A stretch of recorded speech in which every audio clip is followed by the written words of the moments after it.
Good morning, it's Greasy Creek Gal. It's December 30th. Tomorrow is New Year's Eve, and I hope you all have some wonderful plans and that you're going to get to spend some great times with your family and friends. Or you may be like me, I'm going to have a quiet evening at home, and that sounds more enjoyable to me. Uh, but I wanted to talk to you about loving yourself. There's a lot of times we go through traumatic events in our life. We go through issues and problems, and the self-doubt comes in. If you go through a divorce or relationship issues, self-esteem becomes an issue, and you learn to not love yourself. And what you have to realize is you have to do the self-work, do the self-examination, and in some circumstances, you come to realize that you aren't the problem. And when you do that and you process those issues and you let them go, then you are able to walk into accepting yourself, accepting the situation, whatever it is, and learning to love yourself again. And my Facebook status the other day, I done it as a joke, but it's very, very real. And I've done in a relationship, and the person I picked was me, myself, and I until further notice. And I think that's part of the self-love, is getting out there and loving yourself, doing the things that you love to do, even if it's by yourself. It doesn't matter, because it's about loving yourself. And part of that is accepting your past and all the things that's happened, good, bad, and ugly. And you can't hate those experiences that you went through, whether they're good, bad, or ugly, because those experiences built you and made you the person that you are. And you can't love yourself and hate those experiences, because that doesn't go together. So that's conflict in your spirit. That's going to be conflict in your mental, in your psyche, in your emotions, and your spiritual. Because everything we go through will either make us a better person or a bitter person. And I hope that each of you choose to be a better person. Don't let bitterness get in there. We've been around bitter people, and they're just mean and ugly. And who wants to be that way? And it's just a miserable life. There's no joy. There's no happiness. No matter what happens, they could win $1 million, but they'll come up with a million reasons why it was such a bad idea.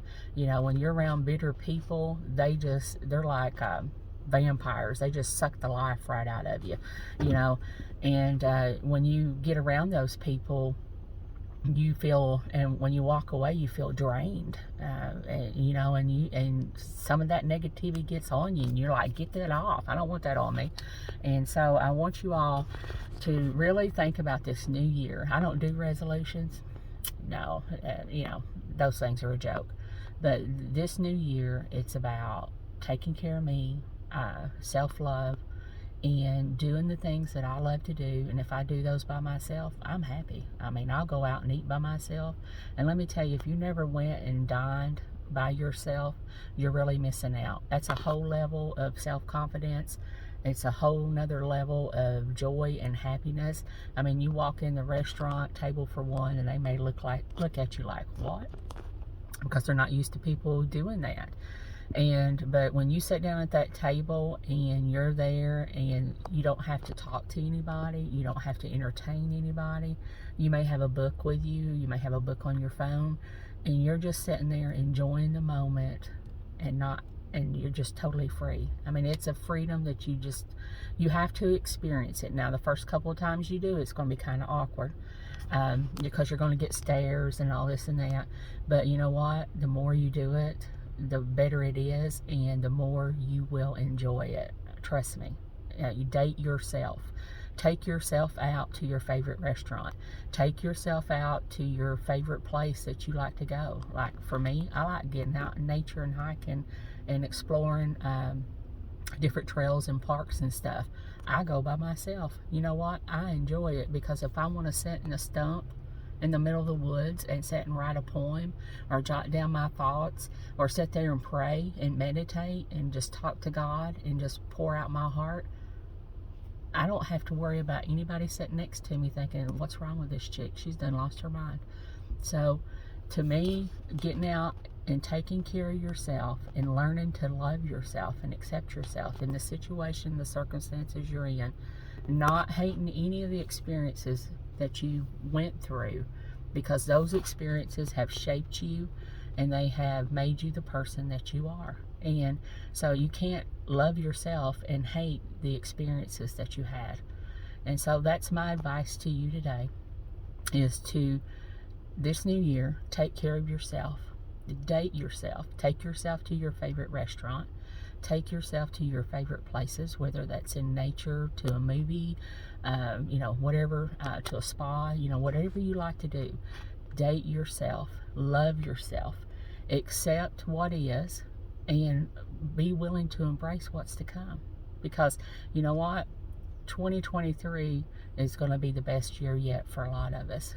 A lot of us have been through a lot of stuff over the last couple of years. We've experienced great loss. We've experienced a couple of traumatic events over the last couple of years. But those things have shaped you into the person that you are. So this new year, if you're going to make a resolution, just be determined to love yourself and to accept what is. And if you don't like what is, change it. That's all you got to do. Make a decision, set a goal, and change your circumstances. And all it starts is with one step. You take one step. I'm distracted. Sorry, I'm sitting here in a parking lot. But you take one step, and that's all you need to take. Because then the next step gets a little easier. Then the next step gets a little easier. So every decision requires action. So if you want change, you need to take that step to make that change. So, and nobody can do it. You're the only one that can. Nobody can do it for you. So if you don't like who you are, if you don't like where you're at in life, then only you can change it. So you decide today, what do you want to do? Sit down and do some self-work, do some self-analysis, do some self-examination, and determine, do I really want this? Is this what I want for my life? And the answer is no. Jot down all the things that you don't want for your life. And then on the other side, jot down what you want for your life and start working towards those goals. That's what you need to do. And that begins with self-love. So take care of yourself this new year. Put yourself first and get out there and do the things that you love. And remember, you cannot love yourself and hate any of the experiences that you've been through. So accept those experiences. Use them as a tool to propel you forward to where you can be your best self. Because this new year is going to be our best year yet. So have a wonderful day.